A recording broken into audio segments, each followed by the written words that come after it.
Di hari pernikahan adik iparku, di depan ratusan orang, ibu mertua melempar wajahku dengan kopi panas. Dia berteriak, "Dasar wanita pelit tak tahu diri." Dan adik iparku mengatakan aku egois. Itu semua karena aku menolak mereka tinggal di rumahku.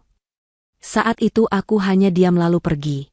Aku pergi ke rumah sakit, dan hanya mengirim 3 kata ke pengacaraku. 3 kata yang akan mengubah hidup mereka selamanya. Sebelum ceritanya dimulai, silahkan tulis di kolom komentar dari daerah mana saja teman-teman yang menonton cerita ini. Jangan lupa like dan subscribe agar channel ini bisa semakin berkembang dan bisa mempersembahkan cerita yang lebih menarik lagi. Pesta pernikahan Atika, adik ipar Gita, digelar dengan kemewahan yang hampir terasa berlebihan. Aula utama sebuah hotel bintang 5 diubah menjadi taman fantasi. Ribuan mawar impor berwarna putih dan merah muda dirangkai di setiap sudut, memancarkan aroma wangi yang bersaing dengan aneka hidangan mahal di meja prasmanan. Orkestra mini memainkan musik klasik yang lembut, namun gagal menutupi suasana tegang yang dirasakan Gita. Gita, dalam balutan gamis sutra berwarna zamrud yang sederhana namun elegan, duduk di salah satu meja VIP. Hijabnya yang serasi tertata rapi. Ia adalah bayangan kontras dari Ibu Suci, ibu mertuanya, yang malam itu bersinar dalam kebaya berwarna emas penuh payet, tertawa lebar, dan menyalami tamu-tamu penting. Ibu Suci tampak seperti ratu pesta, pemilik acara yang sukses besar. Ironisnya, Gita tahu persis siapa yang membiayai semua ini. Bukan Ibu Suci, yang bisnis cateringnya sudah lama merugi. Bukan pula Atika, sang pengantin, yang gaya hidupnya ditopang oleh kartu kredit. Dan jelas bukan Ridwan, suaminya, yang gajinya sebagai manajer menengah di perusahaan istrinya sendiri, hanya cukup untuk biaya hidup pribadinya.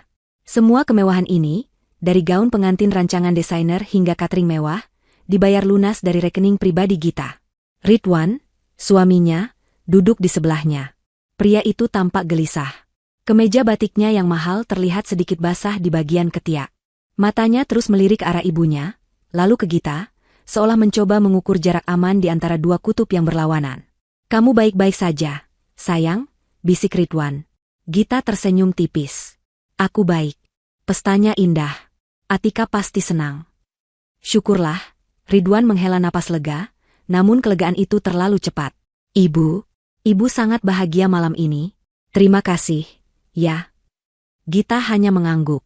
Terima kasih saja tidak cukup untuk membayar rasa sesak di dadanya. Sejak dia menikahi Ridwan 5 tahun lalu, Gita merasa seperti masuk ke dalam keluarga yang melihatnya bukan sebagai menantu, melainkan sebagai ban berjalan. Gita adalah wanita sukses. Ia membangun bisnis ekspor furniturnya dari nol, berkat kerja keras dan sedikit warisan dari almarhum ayahnya. Rumah mewah yang mereka tinggali, mobil-mobil yang terparkir di garasi, semua adalah hasil keringatnya. Awalnya, Ridwan adalah pria yang baik, lembut dan perhatian. Namun perlahan, Gita melihat karakter aslinya yang lemah, yang tidak pernah bisa berkata tidak pada keinginan ibunya. Dan Ibu Suci adalah wanita dengan keinginan yang tidak terbatas. Selama bertahun-tahun, Gita menelan ludah, mengalah, dan memberi. Dia membiayai renovasi rumah Ibu Suci. Dia membelikan mobil untuk Atika saat lulus kuliah. Dia menutupi utang-utang kecil Ridwan yang disembunyikan darinya. Dia melakukannya demi menjaga keutuhan rumah tangganya. Namun, beberapa minggu terakhir, kesabarannya mulai menipis. Permintaan Ibu Suci semakin tidak masuk akal. Puncaknya adalah biaya pernikahan Atika ini. "Kita harus membuat pesta yang tidak akan dilupakan orang, Gita," kata Ibu Suci saat itu. "Ini demi nama baik keluarga. Keluarga Ridwan." Gita ingin berteriak, "Ini uangku, bukan uang keluarga Ridwan." Tapi dia melihat wajah Ridwan yang memelas, memohon tanpa suara. Akhirnya, Gita setuju, dengan satu syarat, ini adalah yang terakhir. Gita mengamati Atika di pelaminan, tertawa manja di samping suaminya yang baru. Atika melambaikan tangan ke arah tamu, memamerkan cincin berliannya. Gita tahu persis harga cincin itu, karena tagihannya juga dikirimkan kepadanya. "Gita, ayo, kita foto bersama ibu dan pengantin," ajak Ridwan, mencoba menarik tangan Gita. Gita menggeleng pelan. "Nanti saja, Mas. Aku di sini saja. Biar kamu dan keluargamu yang berfoto. Ini hari bahagia mereka." Ridwan tampak ragu, tapi tatapan tajam dari Ibu Suci di seberang ruangan membuatnya segera bangkit dan menghampiri ibunya di pelaminan. Mereka berpose, tertawa, Tampak seperti keluarga sempurna yang kaya raya. Gita, sang sumber kekayaan itu, duduk sendirian di mejanya, terasing di tengah pesta yang ia bayar. Beberapa tamu menyapanya. Mereka tahu siapa Gita. "Selamat ya, Bu Gita. Sukses selalu bisnisnya," kata seorang rekan bisnis. Gita membalas sapaan mereka dengan senyum profesional. Dia sudah terbiasa memakai topeng. Musik berganti. Para tamu mulai berdansa. Gita memutuskan dia butuh udara segar. Saat dia hendak berdiri, dia melihat Ibu Suci berjalan ke arahnya. Langkahnya cepat dan tegas. Senyum palsu yang tadi dipasangnya untuk para tamu sudah luntur. Wajahnya keras. Ridwan tidak ada. Dia sedang berbincang dengan teman-temannya. Atika sibuk dengan suaminya. Panggung itu kini milik Ibu Suci sepenuhnya. "Gita," desis Ibu Suci, suaranya rendah namun penuh penekanan, nyaris tidak terdengar di antara dentuman musik. "Ibu mau bicara penting." Gita menghela napas dalam hati. Dia tahu ini bukan pertanda baik. "Di sini saja, Bu." "Jangan di sini. Banyak orang." Ibu Suci memutar tubuhnya. "Ikut Ibu ke taman. Sekarang."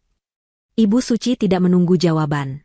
Dia berjalan mendahului Gita, membelah kerumunan tamu, menuju pintu kaca besar yang mengarah ke taman hotel yang remang-remang. Gita, dengan perasaan berat, bangkit dari kursinya dan mengikuti langkah ibu mertuanya. Taman hotel adalah oase yang tenang, kontras dengan keriuhan di dalam aula.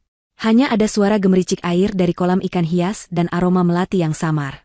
Cahaya lampu taman yang temaram menciptakan bayangan panjang. Ibu Suci berhenti di bawah sebuah gazebo, membelakangi Gita, menatap ke dalam kegelapan. Gita berdiri beberapa langkah di belakangnya. "Ada apa, Bu?" "Pestanya masih berlangsung." Ibu Suci berbalik. Wajahnya tidak lagi ditutupi keramahan palsu. Yang ada hanya ekspresi tamak dan angkuh. "Ibu sudah putuskan," katanya tanpa basa-basi. "Putuskan apa?" "Setelah bulan madu, Atika dan suaminya akan tinggal di rumahmu." Gita terdiam sejenak, mencerna permintaan yang lebih terdengar seperti perintah itu. "Tinggal di rumah kita, Bu?" "Bukan, kita." "Rumahmu?" Ibu Suci meralat, suaranya tajam. "Mereka akan pakai paviliun di belakang.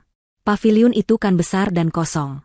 Daripada tidak terpakai, lebih baik ditempati Atika." Gita menggeleng pelan. Kesabarannya yang setipis benang akhirnya putus. Paviliun itu adalah satu-satunya tempat di rumahnya yang menjadi wilayah pribadinya. Itu adalah studio kerjanya, tempat ia menyimpan sampel furnitur, dokumen ekspor penting, dan tempat tim desainnya berkumpul. Itu adalah jantung bisnisnya, tempatnya melarikan diri dari drama keluarga Ridwan. "Maaf, Bu. Saya tidak bisa," jawab Gita dengan tenang, namun tegas. Mata Ibu Suci menyipit. Dia tidak menduga penolakan. "Apa maksudmu tidak bisa? Itu hanya paviliun kosong." "Itu bukan paviliun kosong, Bu. Itu kantor saya. Tempat saya bekerja. Banyak dokumen rahasia perusahaan dan barang-barang penting di sana. Saya tidak bisa membiarkan orang lain tinggal di sana. Privasi saya dan pekerjaan saya akan terganggu." Gita mencoba menawarkan solusi. "Saya bisa bantu Atika cari rumah kontrakan yang bagus di dekat sini. Atau saya bantu uang muka untuk mereka membeli rumah sendiri nanti." Tawaran itu justru menyulut api. Wajah Ibu Suci memerah karena marah. "Rumah kontrakan? Kamu menghina anak saya? Kamu pikir anak saya itu orang miskin yang harus mengontrak? Kamu punya rumah sebesar istana, tapi untuk adik iparmu sendiri kamu begitu perhitungan." "Ini bukan soal perhitungan, Bu. Ini soal privasi dan profesionalisme." "Alasan?" potong Ibu Suci. "Bilang saja kamu memang pelit." Tepat saat itu, pintu kaca terbuka. Atika, sang pengantin, muncul dengan gaunnya yang masih megar. "Ibu, ngapain di sini gelap-gelapan? Dicariin tamu, tuh." "Atika, sini," panggil Ibu Suci. "Lihat ini kakak iparmu. Dia tidak mau kamu tinggal di paviliun rumahnya." Wajah Atika yang tadinya ceria langsung berubah masam. Dia menatap Gita dengan tatapan tidak percaya yang dibuat-buat. "Apa? Mbak Gita serius? Kok jahat banget?" Gita merasa dikepung. "Atika, dengar dulu. Paviliun itu. Di rumahmu itu banyak kamar kosong. Jangan egois dong, Mbak." Teriak Atika, suaranya melengking, tidak peduli lagi menjaga citra pengantin. "Cuma numpang tinggal saja kok pelitnya minta ampun. Aku kan adik Mas Ridwan." Gita menarik napas panjang, mencoba menahan emosi. Gita, Atika, ini bukan soal egois. Ini batas. Batas apa? Bentak Ibu Suci. Kamu itu menumpang di keluarga kami. Kamu mengambil Ridwan, anak laki-laki satu-satunya ibu. Harusnya kamu tahu diri. Kamu pikir kamu siapa tanpa Ridwan? Gita nyaris tertawa mendengar ironi itu. Dia yang menumpang? Dia yang membiayai hidup Ridwan dan seluruh keluarganya. Dasar wanita medit. Hina Ibu Suci, suaranya semakin keras. Pelit, tidak tahu balas budi. Kamu pikir hartamu itu akan kamu bawa mati. Gita sudah selesai. Dia tidak akan membiarkan dirinya diinjak-injak lagi. Cukup, Bu, katanya dingin. Saya tidak akan mengubah keputusan saya.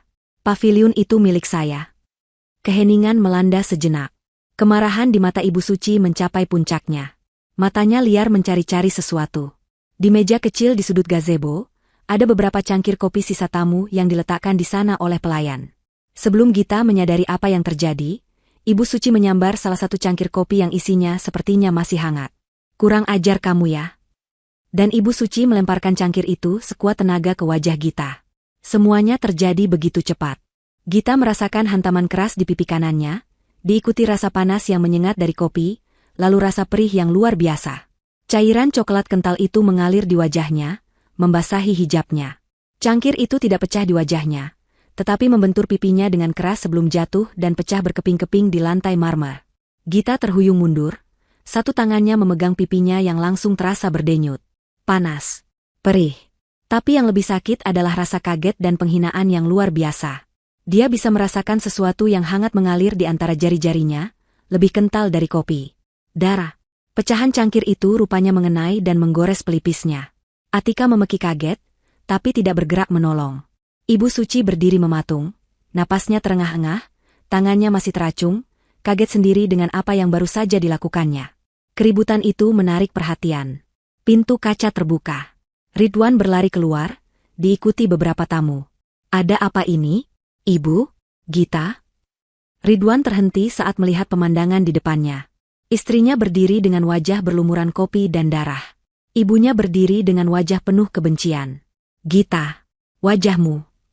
Ridwan panik, tapi dia hanya berdiri di tengah-tengah, bingung harus berbuat apa. Dia menatap ibunya, lalu istrinya. Gita menurunkan tangannya perlahan. Darah segar menodai telapak tangannya. Dia menatap Ibu Suci, lalu Atika.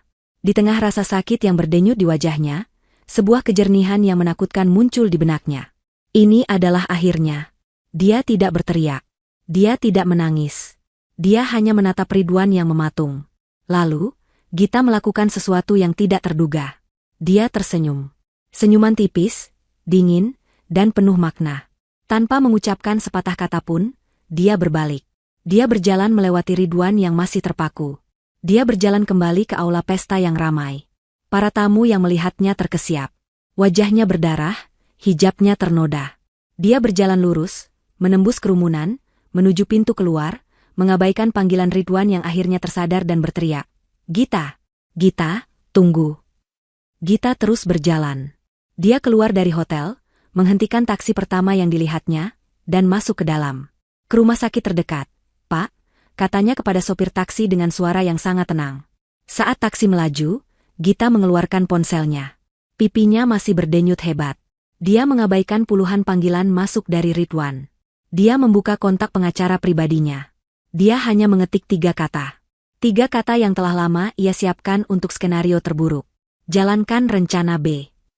Pesan terkirim. Tepat saat taksi itu berbelok di persimpangan, Gita melihat dari kaca spion belakang. 2 mobil polisi dengan sirene menyala kencang berbelok, menuju hotel tempat pesta pernikahan yang baru saja ia tinggalkan. Keributan di taman itu seperti batu yang dilempar ke kolam tenang, menciptakan gelombang yang segera mencapai aula pesta. Beberapa tamu yang berdiri di dekat pintu kaca adalah yang pertama melihat. Mereka melihat Gita berjalan cepat. Wajahnya menakutkan di bawah cahaya lampu, berlumuran cairan gelap dan sesuatu yang merah. Mereka terkesiap. Bisikan-bisikan dimulai, menyebar lebih cepat daripada pelayan yang membawa minuman. Di taman, Ridwan masih mematung. Panggilan putus asanya, Gita, Gita, tunggu, hilang di telan udara malam. Dia menoleh pada ibunya. Ibu Suci berdiri kaku, wajahnya pucat pasi, cangkir pecah di kakinya. Atika, sang pengantin, gemetar. Mas Ridwan, Mbak Gita. Ibu, apa yang ibu lakukan? Teriak Ridwan, suaranya syarat kepanikan, bukan kemarahan. Dia tidak marah pada ibunya atas tindakannya, dia panik karena konsekuensinya. Dia kurang ajar padaku. Bela Ibu Suci, suaranya bergetar. Pestaku hancur. Jerit Atika, air matanya mulai mengalir, merusak riasan mahalnya. Tepat saat itulah dua petugas polisi berseragam lengkap melangkah masuk melalui pintu utama aula. Musik orkestra berhenti di tengah lagu, menyisakan keheningan yang canggung. Ratusan pasang mata tamu undangan kini beralih dari pelaminan ke pintu masuk. Dua petugas lagi menyusul di belakang mereka. Seorang manajer hotel yang berkeringat dingin berlari menghampiri polisi. Ada apa ini, Pak? Ada masalah? Petugas yang memimpin, seorang pria tegap dengan wajah tegas, berbicara dengan jelas. Kami menerima laporan adanya tindak penganiayaan serius di lokasi ini. Kami mencari Ibu Suci. Nama itu diucapkan dengan lantang, bergema di aula yang tiba-tiba senyap. Semua mata kini mencari sosok Ibu Suci. Ridwan, mendengar keributan itu, berlari dari taman kembali ke dalam, diikuti Ibu Suci dan Atika. Wajah mereka bertiga tampak bersalah sekaligus panik. Penampilan mereka sangat kontras dengan tamu lain yang kebingungan. Saya Ridwan, suami korban. Ridwan mencoba angkat bicara, napasnya tersengal. Petugas itu menatap Ridwan. Suami dari korban, Ibu Gita? Benar, Pak, tapi ini salah paham. Ini masalah keluarga, bisa kami selesaikan. Maaf, Pak, potong petugas itu. Kami menerima laporan resmi. Korban sedang dalam perjalanan ke rumah sakit untuk visum. Kami di sini untuk mengamankan terduga pelaku. Yang mana Ibu Suci? Ibu Suci, yang mencoba bersembunyi di belakang Ridwan, didorong pelan ke depan oleh kerumunan tamu yang bergeser. Saya Ibu Suci, katanya, mencoba terdengar angkuh, meski suaranya bergetar. Ada apa ini? Kalian tidak bisa seenaknya. Ini pesta pernikahan putri saya. Ibu Suci, Anda harus ikut kami ke kantor polisi untuk dimintai keterangan, kata petugas kedua dengan tenang namun tak terbantahkan. Atika meledak. Apa-apaan ini? Kalian merusak pesta saya. Kalian tidak tahu siapa kami? Pergi kalian. Pergi. Atika mencoba mendorong salah satu petugas. Atika, jangan, bentak Ridwan. Petugas itu tetap diam, namun tatapannya menajam. Mbak, menghalangi petugas menjalankan tugas bisa menambah masalah Anda. Sebaiknya Anda tenang. Suami baru Atika, yang sejak tadi diam di pelaminan, kini turun. Wajahnya pucat dan bingung. Dia tidak menikahi Atika untuk drama seperti ini. Dia menikahi Atika karena dia pikir keluarga itu kaya raya dan terhormat, berkat kakak iparnya, Gita. Pemandangan polisi menangkap ibu mertuanya di hari pernikahan jelas tidak ada dalam bayangannya. Para tamu mulai mengeluarkan ponsel mereka. Adegan ini terlalu dramatis untuk dilewatkan. Kilatan lampu kamera mulai menyala. Video mulai merekam. Keluarga terpandang itu kini menjadi tontonan. Saya tidak mau. Ibu Suci mulai melawan. Ini pencemaran nama baik. Kalian saya tuntut. Ibu, mohon kerjasamanya, kata petugas pertama. Jika ibu menolak, kami terpaksa melakukan penangkapan paksa di depan semua orang. Wajah Ridwan hancur. Dia menatap ibunya, lalu ke kerumunan tamu yang berbisik dan merekam. Reputasi keluarganya hancur dalam hitungan menit. Dia mencoba menelepon Gita. Ponselnya tidak aktif. Dia menelepon lagi. Langsung masuk kotak suara. Pak, tolong. Pak, Ridwan memelas pada polisi. Ibu saya sudah tua. Biar saya yang jamin. Ini salah paham. Pak Ridwan, kata petugas itu, kehilangan kesabaran. Istri Anda, Ibu Gita, wajahnya terluka dan berdarah karena pecahan gelas. Ini bukan salah paham. Ini tindak pidana. Pernyataan itu membungkam seluruh ruangan. Berdarah karena pecahan gelas. Bukan lagi sekadar kopi panas. Ibu Suci akhirnya sadar. Ini bukan gertakan. Ketakutan yang nyata menjalari dirinya. Ridwan, tolong ibu, jangan biarkan mereka bawa ibu. Tapi Ridwan tidak bisa berbuat apa-apa. Dia tidak punya kuasa, tidak punya uang, tidak punya pengaruh. Semua itu milik Gita. Dan Gita baru saja pergi. Dua petugas polisi wanita yang sejak tadi menunggu di belakang, kini maju. "Maaf, Bu. Silakan ikut kami." Dengan lembut namun tegas, mereka memegang lengan Ibu Suci. Tidak ada borgol, tapi kehinaannya terasa lebih buruk. Ibu Suci, dengan kebaya emasnya yang mewah, berjalan tertunduk melintasi aula pesta yang ia banggakan. Diikuti oleh Atika yang menangis histeris dan Ridwan yang berjalan gontai seperti mayat hidup. Kilatan kamera ponsel menyakiti mata mereka. Pesta pernikahan Atika berakhir bahkan sebelum hidangan penutup disajikan. Musik telah mati. Para tamu mulai bubar, membawa pulang gosip terpanas tahun ini. Di tengah aula yang mulai kosong, Ridwan terduduk di salah satu kursi. Dia akhirnya sendirian, di antara sisa-sisa kemewahan yang dibayar oleh istrinya. Dia teringat kembali momen terakhir di taman. Saat Gita menatapnya, sebelum dia tersenyum. Sekarang dia mengerti. Itu bukan senyuman menahan sakit. Itu bukan senyuman pasrah. Itu adalah senyuman berdarah. Senyuman seseorang yang baru saja menarik pelatuk. Taksi berhenti di depan pintu lobi unit gawat darurat. Gita membayar ongkosnya dengan tenang, mengabaikan tatapan ngeri sopir taksi yang melihat wajahnya saat dia turun di bawah cahaya lampu yang terang. Dia berjalan masuk ke UGD. Rasa perih di pipi dan pelipisnya kini berdenyut hebat. Hijabnya yang berwarna zamrud sudah kotor oleh noda kopi dan darah yang mulai mengering. Petugas triase di meja depan terlonjak kaget. "Ibu, silakan duduk. Ada apa dengan Ibu?" "Saya korban penganiayaan," kata Gita, suaranya datar, tanpa emosi. "Saya dilempar dengan cangkir kopi. Pecahannya mengenai pelipis saya." Para perawat bergerak cepat. Gita segera dibawa ke ruang tindakan. Seorang dokter muda datang memeriksanya. "Ini, lukanya cukup dalam, Bu, di pelipis. Harus dijahit. Dan pipi Ibu memar hebat akibat benturan. Beruntung tidak mengenai mata Ibu." "Dokter," kata Gita sambil menatap lurus ke mata dokter itu. "Saya butuh visum. Visum et repertum." Dokter itu mengangguk paham. Permintaan visum berarti ini adalah kasus hukum. "Tentu, Bu. Kami akan catat semua temuan medisnya secara rinci." Saat dokter mulai membersihkan lukanya, yang terasa perih tak terkira, Gita tidak meringis. Dia menggertakkan giginya.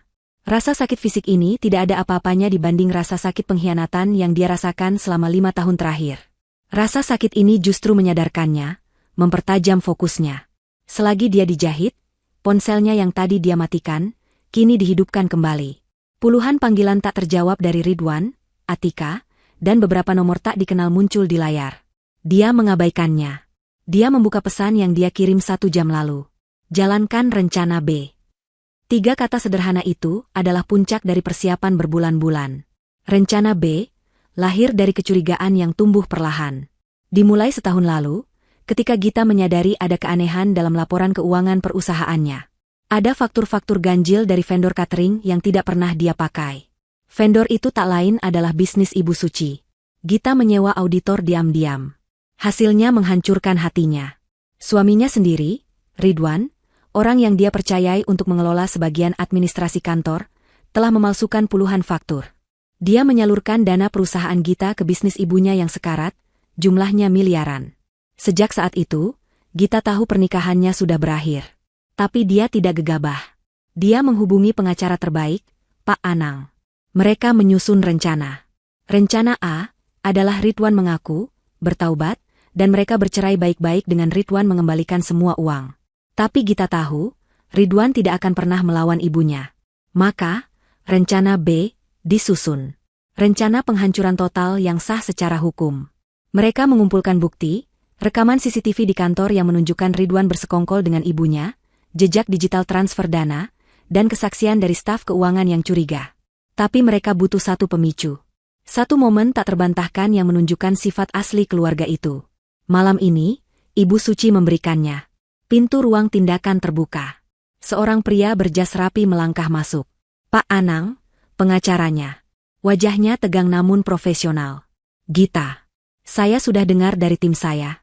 Kamu tidak apa-apa." "Saya akan baik-baik saja," jawab Gita. Perbannya sudah terpasang rapi di pelipis dan pipinya. "Bagus," kata Pak Anang. "Laporan sudah saya terima. Rencana B berjalan sempurna." Pak Anang mulai merinci.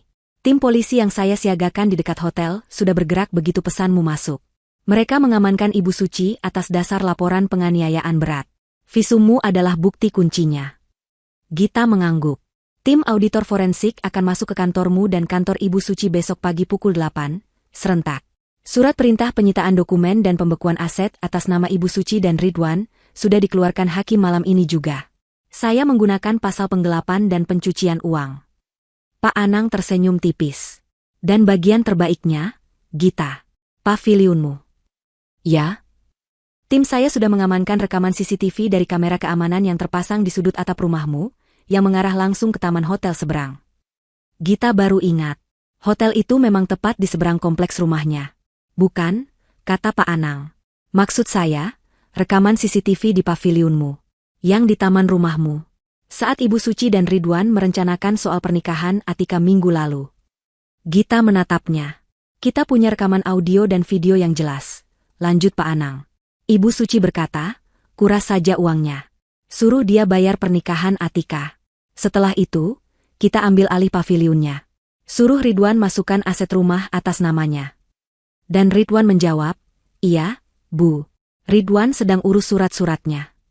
Gita menutup matanya sejenak. Mendengar konfirmasi pengkhianatan suaminya sendiri terasa seperti tusukan terakhir. Jadi, kata Pak Anang, kita punya KDRT fisik dari Ibu Suci malam ini. Dan kita punya konspirasi penipuan dan penggelapan oleh Ridwan dan ibunya. Mereka selesai. Gita membuka matanya. Tak ada air mata. Hanya ada api. Apa langkah selanjutnya? Tanya Pak Anang. Kamu mau menginap di mana malam ini? Pulang? Tidak, kata Gita tegas. Rumah itu bukan lagi rumah saya. Itu TKP. Dia melanjutkan, amankan rumah itu. Ganti semua kuncinya malam ini. Saya tidak mau Ridwan masuk dan mengambil atau menghancurkan barang bukti apapun yang tersisa. Sudah diatur, kata Pak Anang. Tim keamanan sedang dalam perjalanan ke sana. Bagus, kata Gita. Dia turun dari ranjang rumah sakit. Sekarang, antarkan saya ke hotel. Saya perlu istirahat. Besok akan jadi hari yang sangat panjang di kantor polisi dan di bank. Pak Anang mengangguk, membukakan pintu untuknya. Gita berjalan keluar dari UGD, perbannya terlihat jelas. Dia mungkin terluka, tapi dia tidak kalah. Perang baru saja dimulai, dan dia sudah memenangkan pertempuran pertama hanya dengan 3 kata. Keheningan di aula pesta itu terasa memekakan telinga. Musik orkestra telah berhenti total. Ratusan tamu undangan, yang tadinya berpura-pura tidak melihat, kini menatap tanpa malu. Ponsel-ponsel terangkat, lampu-lampu video menyala, merekam setiap detik adegan yang jauh lebih menarik daripada prosesi pernikahan itu sendiri. Ibu Suci, yang tadi berdiri angkuh bagai ratu, kini tampak menciut. Kebaya emasnya yang berkilauan terlihat konyol, di antara 2 petugas polisi wanita yang mengapitnya. Wajahnya pucat pasi di balik riasan tebal. Kilatan lampu kamera ponsel terasa seperti tamparan, berkali-kali. Saya tidak mau. Ibu Suci mencoba meronta, suaranya melengking. Kalian tidak punya hak. Ridwan. Ridwan, lakukan sesuatu. Ridwan berdiri gemetar. Dia ingin maju, tapi kakinya seperti terpaku di lantai marmer. Lakukan apa? Dia hanyalah suami Gita. Pria yang menumpang hidup pada kekayaan istrinya. Dia tidak punya kuasa, tidak punya koneksi. Semua koneksi penting di ruangan itu adalah tamu undangan Gita, bukan keluarganya. Maaf, Bu. Mohon kerjasamanya, kata petugas dengan tegas, namun tidak kasar. Saat mereka mulai berjalan, Atika, sang pengantin, yang sejak tadi menangis histeris, tiba-tiba berlari dan menerjang salah satu petugas. Lepaskan ibuku. Kalian merusak pestaku. Pergi. Pergi. Atika memukul-mukul lengan petugas itu dengan membabi buta. Gaun pengantinnya yang megar menyulitkan gerakannya, membuatnya terlihat seperti anak kecil yang mengamuk. Petugas yang diserang itu mundur selangkah. Mbak, tenang. Jangan melawan petugas. Petugas laki-laki yang memimpin segera memberi isyarat. Saudari Atika, Anda melakukan perlawanan terhadap aparat. Anda juga kami amankan untuk dimintai keterangan. Tidak, jerit Atika. Suami baru Atika, Fajar, yang sejak tadi berdiri kaku di dekat pelaminan, kini melangkah maju. Tapi bukan untuk membela Atika. Dia meraih lengan Atika. Atika, sudah. Jangan konyol. Kamu memperburuk keadaan. Wajah Fajar pucat. Pria itu menyadari sesuatu. Dia tidak menikahi putri dari keluarga terpandang. Dia menikahi putri seorang kriminal. Dia melihat sekeliling, pada tatapan para tamu, pada kamera-kamera ponsel. Dia bisa melihat masa depannya, dan reputasi keluarganya, hancur lebur. Dua petugas wanita kini memegang Atika, yang terus meronta dan menjerit.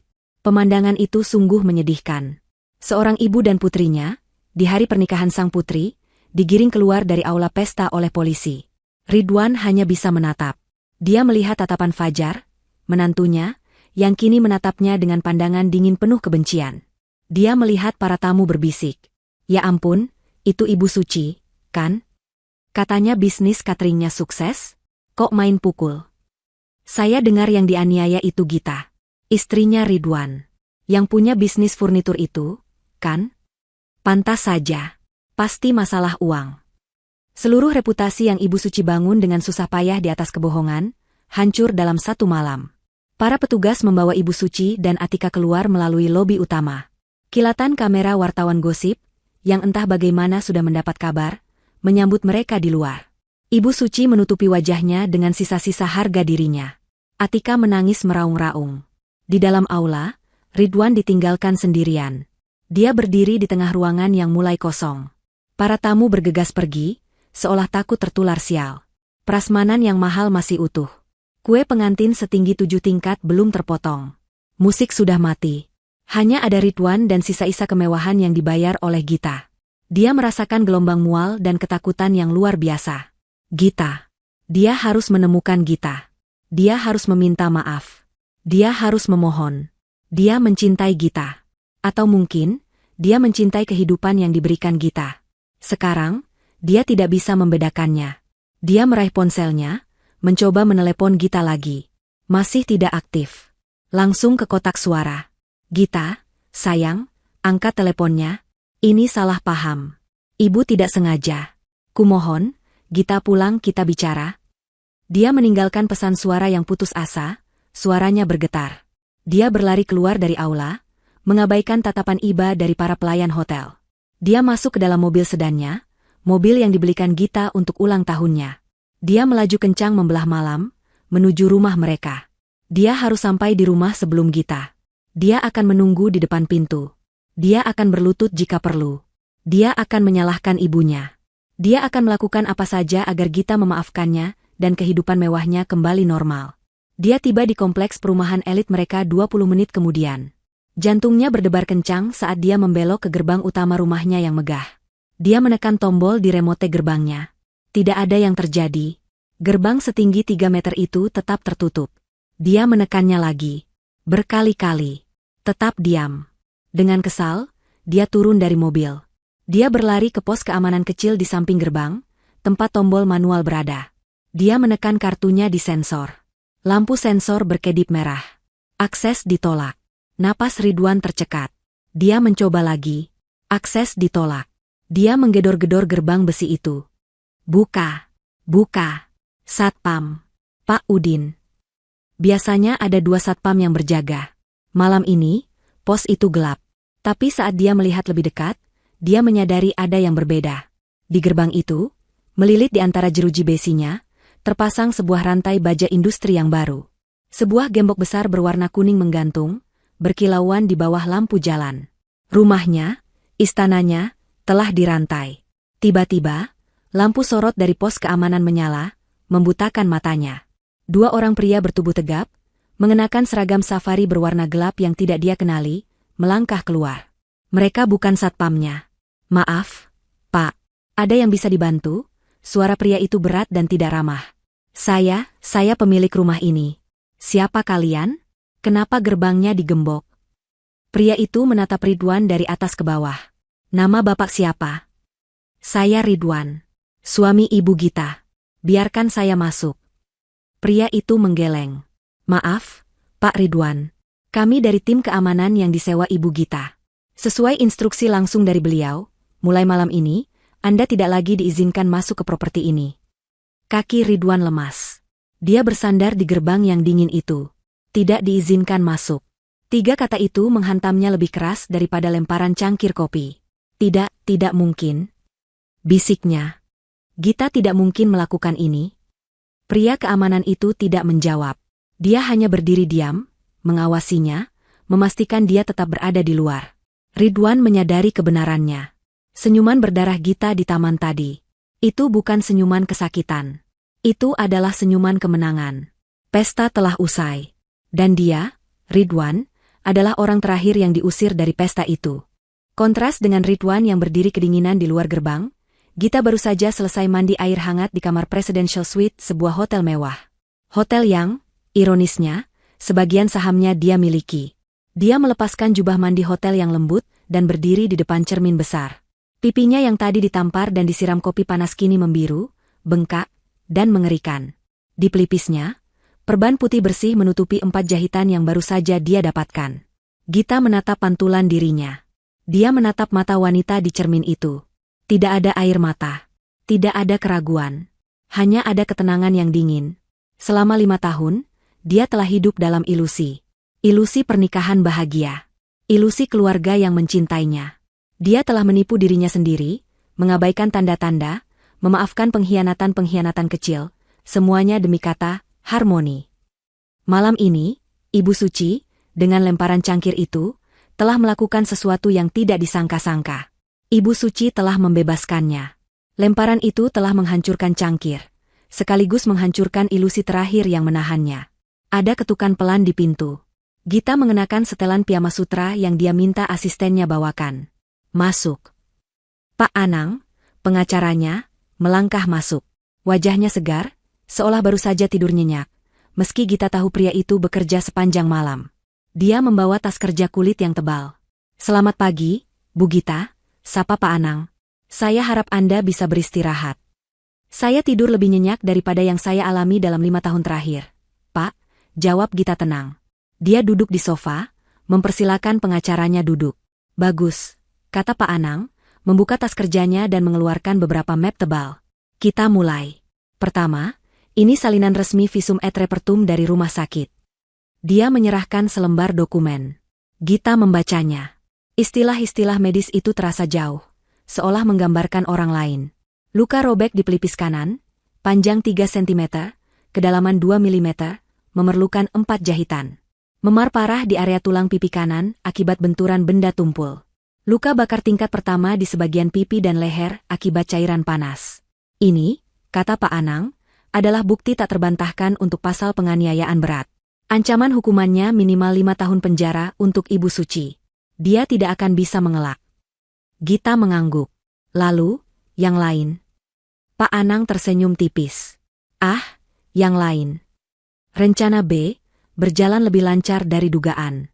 Tim auditor saya masuk ke kantor Ibu Suci, Catering Suci Jaya, pukul 8 pagi ini. Dan, kantor itu kosong. Benar-benar kosong. Hanya ada beberapa meja dan kursi tua. Bisnis cateringnya ternyata sudah bangkrut total lebih dari setahun yang lalu. Tidak ada aktivitas. Gita mengerutkan kening. Lalu, uang yang ditransfer Ridwan ke rekening perusahaan itu. Itu bagian terbaiknya, kata Pak Anang, matanya berbinar. Perusahaan itu hanyalah cangkang. Sebuah rekening untuk menampung dana. Ibu Suci menggunakannya untuk mencuci uang yang diambil Ridwan dari perusahaan Anda. Dia mengeluarkan map kedua, yang jauh lebih tebal. Ini adalah laporan audit forensik dari perusahaan Anda, yang sudah kita siapkan. Total kerugian Anda, Bu Gita, selama 2 tahun terakhir 8.600.000.000 rupiah. Napas Gita tercekat sesaat. Dia tahu mereka mencuri. Tapi dia tidak tahu sebanyak itu. Modusnya sederhana, lanjut Pak Anang. Ridwan, sebagai manajer administrasi, membuat puluhan faktur fiktif. Pembelian bahan baku furnitur yang tidak pernah ada. Biaya representasi jamuan tamu yang dibesar-besarkan. Pembayaran ke vendor palsu. Dan vendor utamanya, Catering Suci Jaya. Jadi Ridwan bukan hanya terlibat. Dia adalah otaknya. Dia yang memindahkan dana. Ibu Suci yang membelanjakannya. Kami melacak alirannya. Uang itu dipakai untuk membeli mobil mewah baru untuk Atika, untuk gaya hidup Ibu Suci, dan... Pak Anang berhenti sejenak. Dan apa? Dan untuk membiayai seorang wanita simpanan atas nama Ridwan. Kali ini, Gita merasakan sesuatu. Bukan sakit, tapi rasa jijik yang luar biasa. Suaminya yang tampak lugu, yang selalu beralasan, demi ibu, ternyata memiliki rahasia lain yang lebih kotor. Bukti perselingkuhan itu akan mempercepat proses perceraian kita, kata Gita dingin, sama sekali tidak ada getar dalam suaranya. Tentu saja, kata Pak Anang. Tapi, kita belum selesai. Ada bukti pamungkasnya. Dia mengeluarkan sebuah tablet. Rekaman CCTV dari pavilion Anda, yang kita pasang 3 bulan lalu. Percakapan antara Ibu Suci dan Ridwan. Minggu lalu. Saat mereka merencanakan biaya pernikahan Atika. Pak Anang menekan tombol play. Suara Ibu Suci terdengar jelas, nyaring dan penuh keserakahan. Kuras saja uangnya si Gita itu. Suruh dia bayar semua pernikahan Atika. Dia itu sapi perah kita, Wan. Bodoh dia itu. Nanti kalau Atika sudah menikah, kita urus surat rumah. Bilang saja untuk jaminan utang bank, nanti kita palsukan tanda tangannya. Hening sejenak, lalu terdengar suara Ridwan. Suara yang dulu Gita anggap lembut. Iya, Bu, tenang saja. Gita itu cinta mati sama Ridwan. Dia tidak akan curiga. Nanti Ridwan yang urus surat-suratnya. Gita menekan tombol stop.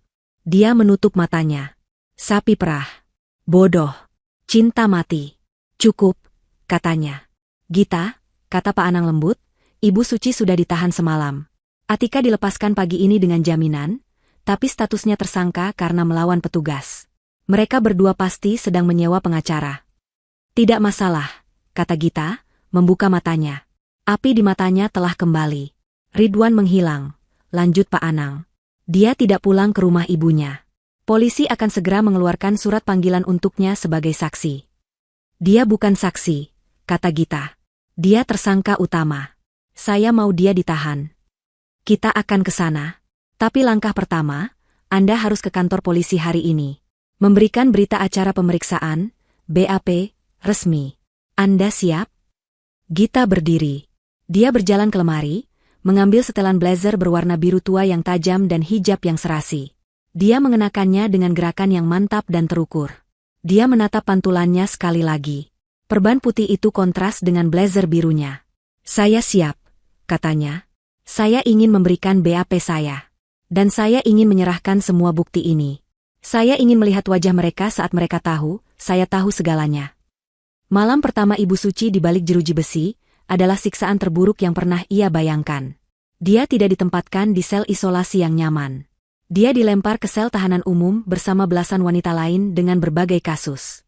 Ruangan itu pengap, berbau pesing dan keringat, bercampur dengan aroma disinfektan murahan yang menusuk hidung. Kebaya emasnya yang mewah, yang beberapa jam lalu membuatnya menjadi ratu pesta, kini terasa seperti kostum badut yang kotor. Payet-payetnya yang tajam menusuk kulitnya saat dia mencoba bersandar di dinding yang lembab. Dia terpaksa melepaskan semua perhiasan emas dan berliannya saat proses administrasi. Wajahnya yang tadi dirias tebal kini luntur berantakan, sebagian karena air mata frustrasi, sebagian karena keringat. Permisi, saya mau bicara dengan petugas, teriaknya untuk kesekian kali ke jeruji besi. Salah satu tahanan wanita, bertato di lehernya, tertawa. Sudah, Bu, diam saja. Di sini semua sama. Mau pakai kebaya emas atau baju tidur, tetap saja tidur di lantai. Ibu Suci gemetar karena marah dan takut. Dia tidak pernah dipermalukan seperti ini. Dia adalah Ibu Suci, yang dihormati, yang bisnis cateringnya, meski palsu, dikenal orang. Ini pasti salah paham. Gita pasti akan mencabut laporannya. Ya, Gita itu menantunya yang bodoh dan penurut. Dia hanya perlu digertak sedikit. Dia teringat Atika. Putrinya itu dilepaskan setelah beberapa jam diinterogasi. Atika menangis histeris, tapi setidaknya dia bebas, dijemput oleh suaminya yang baru, Fajar. Ibu Suci iri. Dia sekarang sendirian. Harapan satu-satunya adalah Ridwan. Anaknya. Pangerannya. Menjelang subuh, setelah malam tanpa tidur di bangku semen yang keras, seorang petugas membangunkannya. Ibu Suci. Ada yang jenguk. Harapan membuncah di dadanya. Ridwan. Akhirnya. Dia digiring ke ruang besuk yang kecil. Jendelanya berteralis. Di seberang meja, Ridwan duduk. Tapi pemandangan di depannya membuat harapan Ibu Suci hancur. Ridwan tidak terlihat seperti pahlawan. Dia tampak lebih buruk darinya. Matanya merah, rambutnya acak-acakan, kemeja batiknya masih sama dengan yang di pesta, tapi kini lecek dan kotor. Dia tampak seperti orang kalah. Ridwan. Kenapa lama sekali? bentak Ibu Suci, suaranya serak. Keluarkan ibu dari sini. Cepat. Pakai uangmu. Pakai uang Gita. Bayar jaminannya. Ridwan menatap ibunya dengan pandangan kosong. Aku tidak bisa, Bu. Kemarahan Ibu Suci meledak. Apa maksudmu tidak bisa? Kamu itu suaminya. Kamu punya hak. Ambil uangnya di brankas. Gertak dia. Bilang kalau dia tidak cabut laporan, kamu akan ceraikan dia. Aku sudah tidak bisa masuk rumah, Bu, kata Ridwan pelan, suaranya bergetar. Ibu Suci terdiam. Apa? Gita. Dia mengganti semua kunci. Dia memasang gembok baru di gerbang. Dia menyewa satpam baru. Aku diusir. Aku tidak bisa masuk rumahku sendiri. Kenyataan pahit itu menghantam Ibu Suci seperti kereta barang. Ini bukan lagi gertakan. Ini bukan lagi drama keluarga. Rekening. Ridwan merogoh sakunya, mengeluarkan dompet. Rekeningku diblokir, Bu. Semua. Kartu kreditku ditolak. Aku coba tarik tunai, saldonya 0. Semuanya dibekukan. Dibekukan? Ulang Ibu Suci, suaranya kini bergetar ketakutan. Kenapa dibekukan? Ridwan menunduk. Dia tidak berani menatap mata ibunya. Aku tidak tahu, Bu. Tapi sepertinya ini bukan hanya soal kopi. Tepat saat itu, seorang polisi datang bersama seorang pria muda berkemeja putih yang tampak gugup. Pria itu adalah pengacara publik yang ditugaskan untuk Ibu Suci, karena dia tidak bisa menghubungi pengacara pribadinya. Pengacara itu duduk. Dia membuka mapnya. Selamat pagi, Ibu Suci. Saya Bimo, pengacara yang ditunjuk negara untuk Anda. Saya tidak butuh pengacara negara. Anak saya akan membayar pengacara terbaik. Bimo menghela napas. Ibu, sebaiknya Anda dengar saya. Situasi Anda sangat serius. Ini bukan lagi hanya masalah keluarga. Bimo membalik kertas di mapnya. Pertama, laporan dari Ibu Gita Pramudita sudah masuk dan lengkap. Korban mengalami luka robek di pelipis, mendapat 4 jahitan, memar parah, dan luka bakar ringan. Visum et repertum sudah dilampirkan. Bukti ini sangat kuat. Itu kecelakaan, jerit Ibu Suci. Lemparan cangkir yang disengaja bukan kecelakaan. Bu, kata Bimo datar. Anda dijerat pasal 351 KUHP tentang penganiayaan berat. Ancamannya 5 tahun penjara. Mulut Ibu Suci terbuka, tapi tidak ada suara yang keluar. 5 tahun. Dan karena bukti visum dan saksi, tamu undangan, sangat kuat, pihak kejaksaan menolak permohonan jaminan Anda. Anda akan tetap ditahan sampai persidangan. Ibu Suci merosot di kursinya. Ditahan. Ada lagi, kata Bimo, suaranya bertambah serius. Dia menatap Ridwan, lalu kembali ke Ibu Suci. Pagi ini, tim auditor forensik yang disewa Ibu Gita telah masuk ke kantor perusahaan Ibu, Catering Suci Jaya, dan juga ke kantor utama perusahaan Ibu Gita di mana Pak Ridwan bekerja. Mata Ridwan terbelalak ngeri. Dia mencengkeram tepi meja. Bimo melanjutkan, ditemukan indikasi kuat penggelapan dana sistematis dari perusahaan Ibu Gita ke rekening perusahaan Anda, Ibu Suci. Jumlahnya miliaran. Kini giliran Ridwan yang panik. Tidak. Itu tidak benar. Itu uang pinjaman. Gita tahu soal itu. Bimo menggeleng. Ibu Gita tidak pernah menandatangani persetujuan pinjaman apapun. Dan tim auditor menemukan puluhan faktur fiktif yang ditandatangani oleh Anda, Pak Ridwan. Napas Ibu Suci tercekat. Dia menatap putranya. Ridwan, apa yang kamu lakukan? Tapi Ridwan tidak mendengarnya. Dia menatap Bimo dengan ngeri. Bimo menatap Ridwan. Pak Ridwan, polisi juga mencari Anda. Mereka sedang dalam perjalanan ke sini. Anda ditahan bukan hanya sebagai saksi. Ibu Suci akhirnya mengerti. Ini bukan hanya tentang lemparan cangkir kopi. Itu hanyalah pemicunya. Gita telah menjebak mereka. Bukan, Gita tidak menjebak. Gita telah mengumpulkan bukti. Ini adalah akhir dari segalanya. Setelah pertemuan bencana di kantor polisi, Ridwan dilepaskan sementara. Polisi belum memiliki surat perintah penangkapan resmi untuknya. Mereka baru menginterogasinya sebagai saksi awal. Tapi mereka menyita ponselnya dan KTP-nya. Jangan pergi kemana-mana, Pak Ridwan. Surat panggilan resmi Anda sebagai tersangka akan segera kami kirimkan ke alamat KTP Anda. Alamat KTP-nya. Alamat rumah mewah Gita. Ridwan keluar dari kantor polisi dengan perasaan hampa. Dia berjalan tanpa tujuan. Fajar, suami Atika, sudah menjemput adiknya dan pergi. Tidak ada yang menawarinya tumpangan. Dia sendirian. Dia mencoba menelepon Gita dari telepon umum. Nomornya tidak bisa dihubungi. Dia mencoba menelepon kantor. Resepsionis yang biasanya ramah kini menjawab dengan nada dingin. Maaf, Pak. Ibu Gita sedang sibuk. Bapak sudah tidak terdaftar sebagai karyawan di sini. Dipecat. Dia tidak punya uang tunai sepeser pun. Dia berjalan kaki berjam-jam, kembali ke satu-satunya tempat yang bisa dia pikirkan. Rumahnya. Saat dia tiba di depan gerbang megah itu di siang hari bolong, pemandangannya jauh lebih menyakitkan. Rantai dan gembok itu masih di sana. Dua satpam baru yang berbadan tegap berdiri di pos jaga, menatapnya tanpa emosi. Dia putus asa. Dia harus masuk. Pasti ada surat-surat penting. Sisa uang tunai. Sesuatu. Tolong, teriaknya pada satpam. Saya Ridwan. Saya suami pemilik rumah ini. Biarkan saya masuk. Satpam itu tidak bergerak. Maaf, Pak. Perintah Ibu Gita jelas. Anda dilarang masuk. Ini rumah saya juga. Ini harta Gonogini. Saya akan panggil polisi, ancam Ridwan. Silakan, Pak, kata satpam itu bosan. Tepat saat Ridwan hendak berbalik, sebuah sedan mewah berwarna hitam berhenti di belakangnya. Kaca jendelanya turun, memperlihatkan Pak Anang, pengacara Gita, yang berkacamata hitam. Pak Ridwan, sapa Pak Anang, suaranya tenang dan dingin. Saya sudah menunggu Anda. Saya pikir Anda akan kembali ke sini. Pak Anang keluar dari mobilnya, membawa map kulit. Anda tadi bilang ini rumah Anda? Harta Gonogini? Tentu saja, sembur Ridwan. Saya suaminya. Kami membangun ini bersama.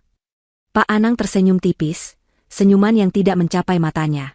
Saya rasa ingatan Anda sedikit keliru, Pak Ridwan. Dia membuka mapnya dan mengeluarkan selembar dokumen. Ini adalah akta jual beli rumah. Dibelinya 3 tahun sebelum Anda menikah dengan Ibu Gita. Pembelian lunas. Atas nama, Gita Pramudita. 100%. Nama Anda tidak ada di sini. Wajah Ridwan pucat. Tapi kami merenovasinya.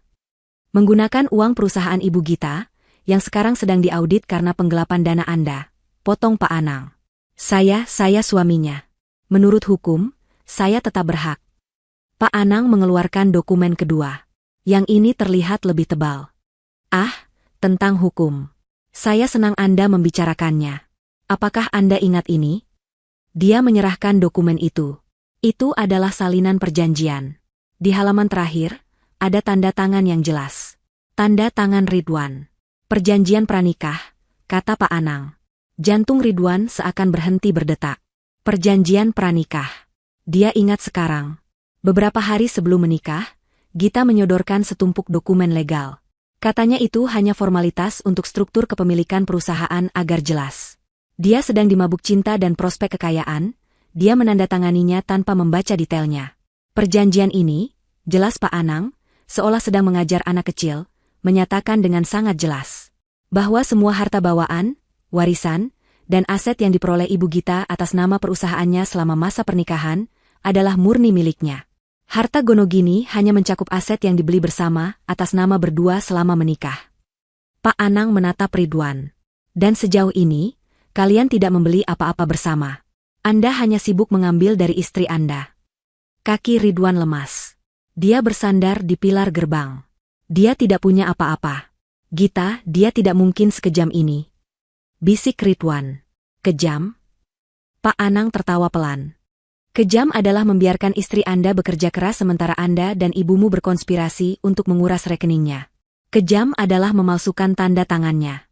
Kejam adalah berselingkuh dengan uang hasil curian dari istri Anda sendiri. Setiap kata adalah tamparan. Selingkuh? Kami punya bukti transfer ke rekening seorang wanita. Lengkap dengan bukti pemesanan hotel. Itu akan sangat membantu proses perceraian. Ridwan hancur. Dia benar-benar habis. Oh, satu lagi, kata Pak Anang. Dia memberi isyarat ke gerbang. Salah satu satpam membuka gerbang samping kecil. Beberapa pekerja keluar, membawa 3 koper besar dan 1 set stick golf. Mereka meletakkan barang-barang itu di trotoar di samping Ridwan. Barang-barang pribadi Anda, kata Pak Anang. Ibu Gita masih berbaik hati mengizinkan Anda mengambil pakaian Anda. Sisanya, mobil Anda, jam tangan mewah Anda, akan disita sebagai bagian dari pembayaran ganti rugi 8,6 miliar yang Anda gelapkan. Ridwan menatap tumpukan koper di trotoar. Itulah sisa hidupnya. Surat panggilan resmi Anda sebagai tersangka akan diantar ke alamat ibu Anda. Semoga hari Anda menyenangkan, Pak Ridwan. Pak Anang masuk kembali ke mobilnya. Mobil itu melaju pergi, meninggalkan Ridwan di pinggir jalan bersama 3 koper dan rasa malu yang tak terhingga. Dia tidak punya rumah. Dia tidak punya pekerjaan. Dia tidak punya uang. Dan ibunya ada di penjara. Semua karena sebuah cangkir kopi. Dan keserakahan yang tidak ada habisnya. Ridwan berjalan gontai di trotoar yang panas.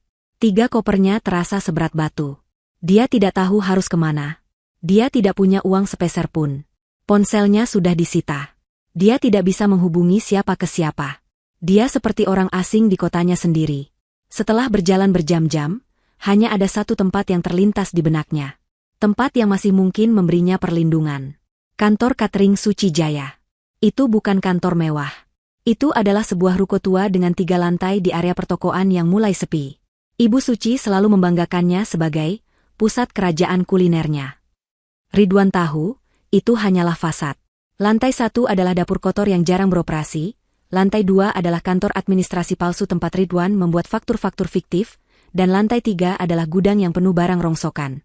Dia menyeret kopernya, tiba di depan ruko itu saat matahari mulai tergelincir. Napasnya tersengal. Keringat membasahi kemejanya yang sudah lecek. Dia merogoh sakunya, mencari kunci ruko. Saat itulah dia melihatnya. Pintu harmonika ruko itu tertutup rapat. Tapi yang membuatnya membeku adalah 2 garis kuning tebal yang menyilang di pintu itu. Garis polisi. Di tengah-tengahnya, tertempel segel kertas resmi. Disegel, dalam penyidikan kepolisian. Kakinya lemas. Ridwan terduduk di atas salah satu kopernya, tepat di pinggir jalan. Disegel. Tentu saja. Pak Anang sudah mengatakannya. Tim auditor. Polisi. Dia menatap segel itu dengan nanar. Disinilah semua kehancuran itu berawal. Disinilah dia dan ibunya duduk, tertawa, merencanakan cara menguras uang Gita.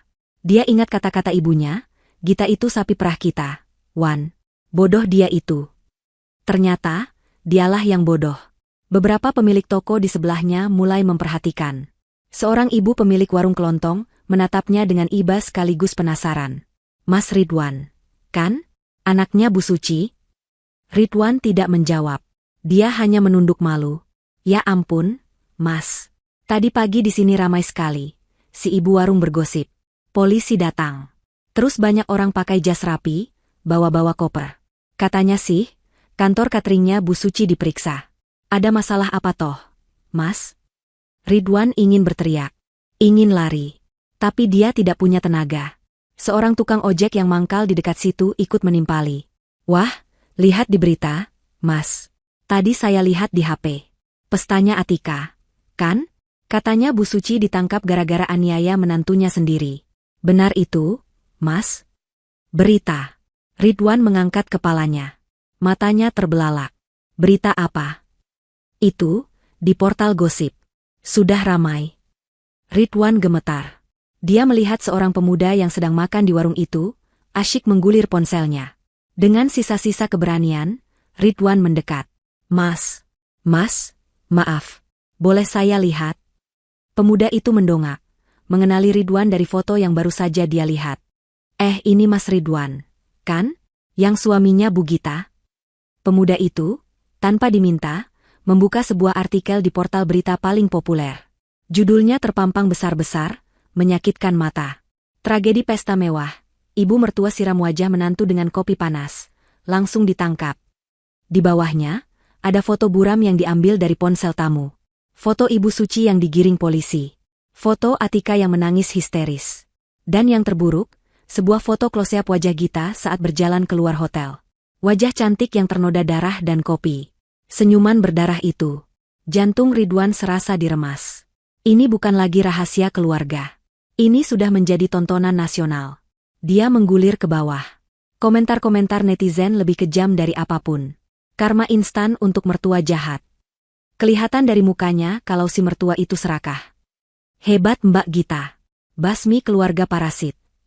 Lalu, dia melihat fotonya sendiri.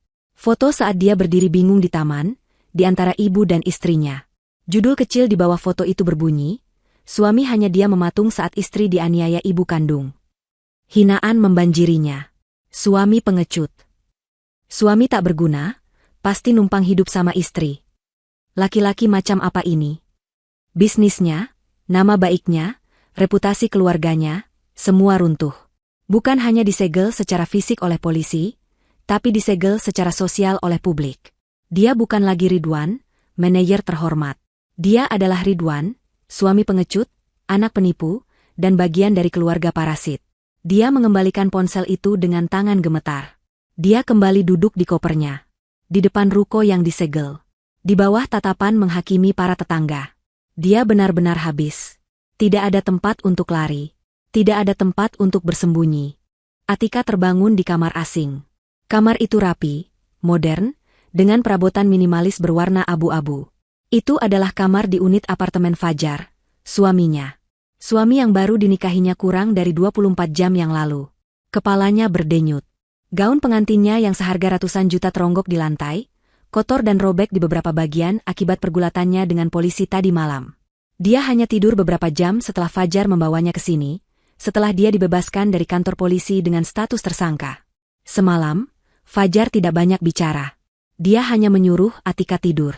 Atika bangkit. Dia merasa lapar dan bingung. Dia keluar kamar. Fajar sedang duduk di meja makan, sudah rapi dengan kemeja polo.